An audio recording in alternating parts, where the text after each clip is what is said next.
Carlo Feltrin, Audio Director at Precursor Games. And I'm Sean Thompson, Technical Director at Precursor Games. And today we're going to present you a walkthrough of Shadow of the Eternals and give you a behind-the-scenes look at how we utilize the CryEngine 3 on a technical level and achieve what you see and hear in the demo. Hope you enjoy it. So here we are inside the CryEngine 3 editor, and this is the software in which we create the world of the game. Right, so what we're going to look at here is we're going to look at some visual aspects. Gio will talk about some audio. We can see, there's lots of little markers in the game, and so you can tell that this is the editor that we're playing, and we're still able to interact even though we have a fairly large area, visible. One of the things we really like about CryEngine is it is highly optimized. You're also seeing the amazing weather system going on in this engine, which is built in directly into CryEngine 3. You're seeing the thunderstorm, which is really adding to the atmosphere of this level. From an audio standpoint, I am attaching what are called sound actors to each time a lightning strike hits, and it's drawing from a sound bank, a randomized container of thunder sounds inside an audio middleware tool called Fmod. And what Fmod does is sort of bridge the gap between the sound designer and the audio programmer. And speaking of the tools that we're using, one of the big things with CryEngine was it is mostly a self-sustaining package. There's really not a lot of middleware. Fmod and Scaleform are the only two extras that are supported, and they do a very specific job. So we really like that. We have a bunch of different things we can show here. One thing that CryEngine does really well is our physics. We can kind of look here and we can see our tapestries, right? There, a slight sway to them. We've got some physics in them right now.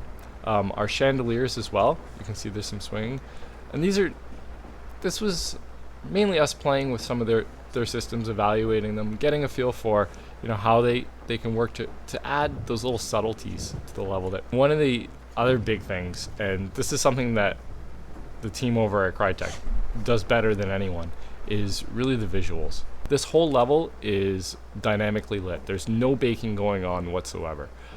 So when we look at some of the lights around here, right, we've got lights coming off the torches. They're flickering.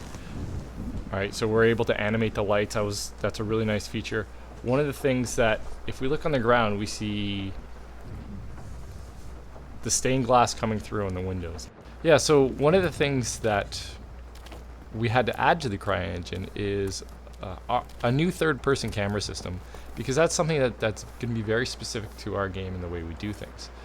Out of the box, we had a basic orbit camera, and while that's great, it's good for player control. With Shadow of the Eternals, we want a variety of environments.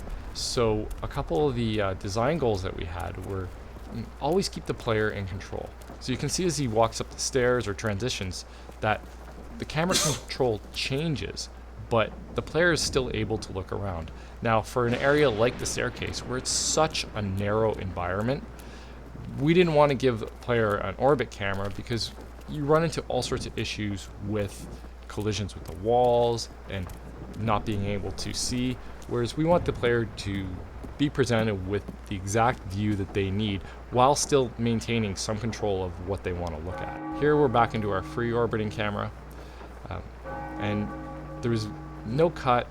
In cases where we need to cut, we will, but we're trying to keep it as seamless as possible. Keep player control, but at the same time, use the camera to influence both the mood of the game and to tell the player visual clues. Yeah, you'll notice as we were going up the stairs into the study that the monk chanting music track became more muffled and muted.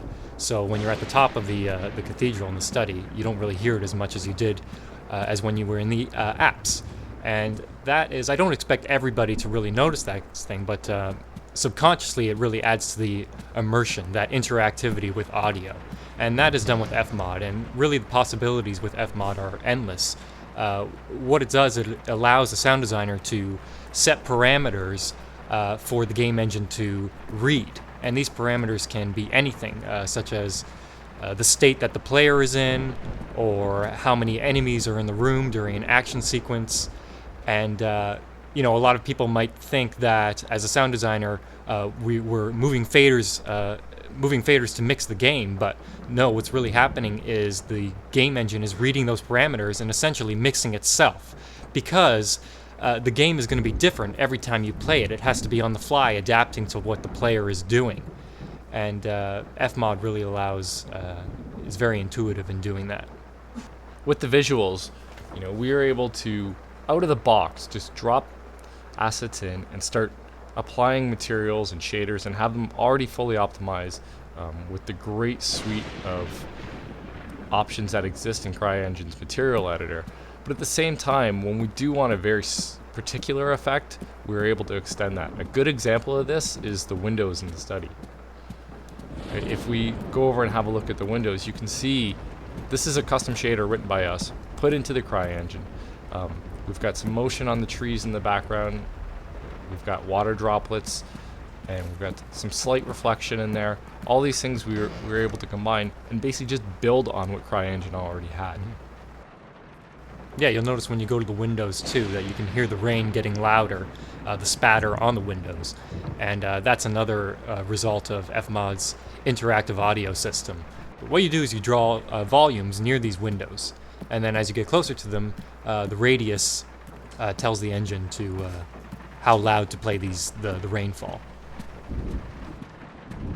One of the things that CryEngine really gives us and is a big advantage is this runs from DirectX 9 all the way up through DirectX 11, so we feel that we're prepared for either the current generation or the next generation. A lot of the features that we've shown are implemented in DirectX 11 and are using techniques that will be commonplace on the Xbox One, on the PS4, and already commonplace on a lot of the PCs.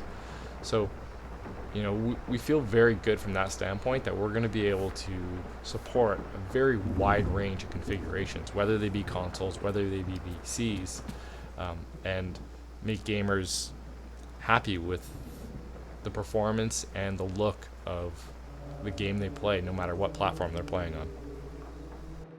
So one thing that Kevin Gordon brought up in his talk, but we want to go into a little bit deeper, is we have tessellation and displacement. So if we look at the walls here, you can see that the bricks are popping out, and it's got a really nice effect. If we go into wireframe mode, right, you can see that the walls are done with two different mechanisms.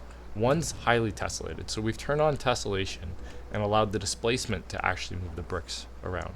The other one is a technique that the guys over at Crytek have come up with, which is called parallax occlusion mapping, which gives that same effect, but the nice thing is we don't lose the original silhouette. So we can see displacement going on, but we won't get the cracks in the geometry.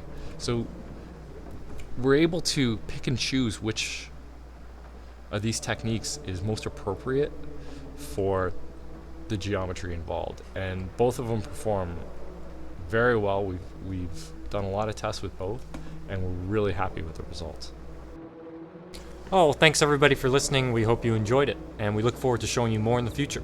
All right, and if you have any questions, you email us or ask us on the forums.